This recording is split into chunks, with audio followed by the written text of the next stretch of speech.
Baile Inolvidable from Bad Bunny's newly released album titled Debí Tirar Más Fotos, as many are calling Bad Bunny's latest album a love letter to Puerto Rico. In the music video, Bad Bunny appears to take lessons to learn how to dance salsa. The Puerto Rican superstar Bad Bunny just sold out his upcoming residency, No Me Quiero Ir de Aquí, at the Coliseo de Puerto Rico in San Juan. 400,000 tickets were sold online and in person in just 4 hours, okay? That's amazing. The Grammy-winning artist says that he's going to reveal the dates for shows in other countries later this year.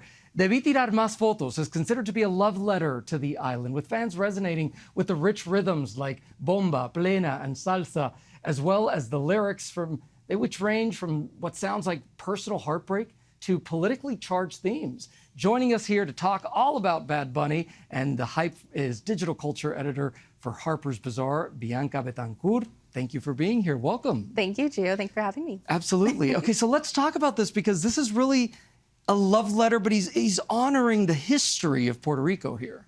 I think that's what makes this project so powerful and why so many people are resonating with it right now.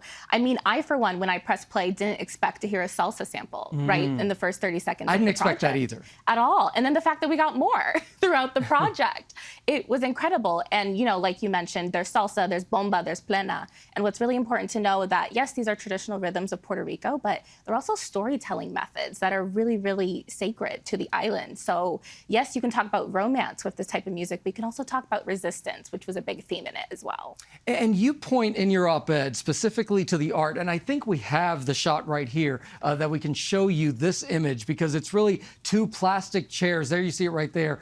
Beach chairs planted in the grass with palm trees in the background. And you wrote this, quote, "It's everything that the island was before a new age crypto colonizer invasion, before it felt that every last square foot of land was up for sale for anyone but islanders." Ooh, I really went for it, didn't I? It's important. I mean, when you look at that image, which was shot by his longtime photographer, Eric Rojas, who he's worked with for a long time, it's very much the definition of if you know, you know. If you have family you love in the Caribbean, if you're from any of the islands, you recognize this image. It says home. It says family, it says comfort, and it says peace. You know, land specifically, seeing so many trees in the background and the lush green, you know, Puerto Rico can lose a lot of that if it continues on the pace that it's on. There's a lot of multimillionaires and tech bros and crypto colonizers who are kind of trying to take over the island. And part of the message that he shares in this project is we have to protect what's ours. And that album title, well, the residency is called No Me Quiero Ir de Aquí. So that translates to, I don't want to leave this place. Obviously, he's talking about Puerto Rico. What message does that send? I think it's so important because he's kind of proving that just because you become successful and a global superstar doesn't mean you have to leave where you come from.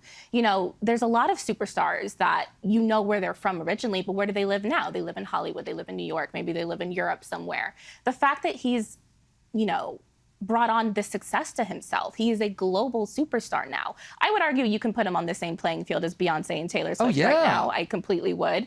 But he's like, you know what? I spend time when I need to. I'm here for work. But at the end of the day, I want to go home. I want to be with my people. That's a really important message to have. Yeah, and it's really beautiful. Okay, so let's talk about what everybody's talking about online. Okay. Inolvidable. So, right, that's a song that's called Unforgettable.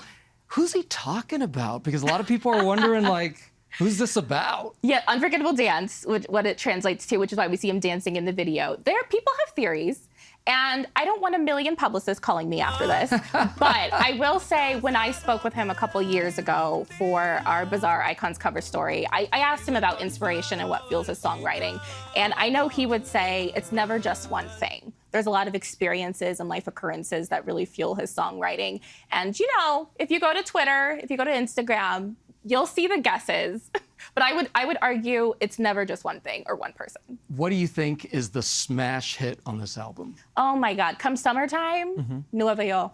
We're gonna hear it through all 5 boroughs all summer long. I mean, I'm already hearing it in Brooklyn and Bed-Stuy, but I think that's gonna be the really big one this year.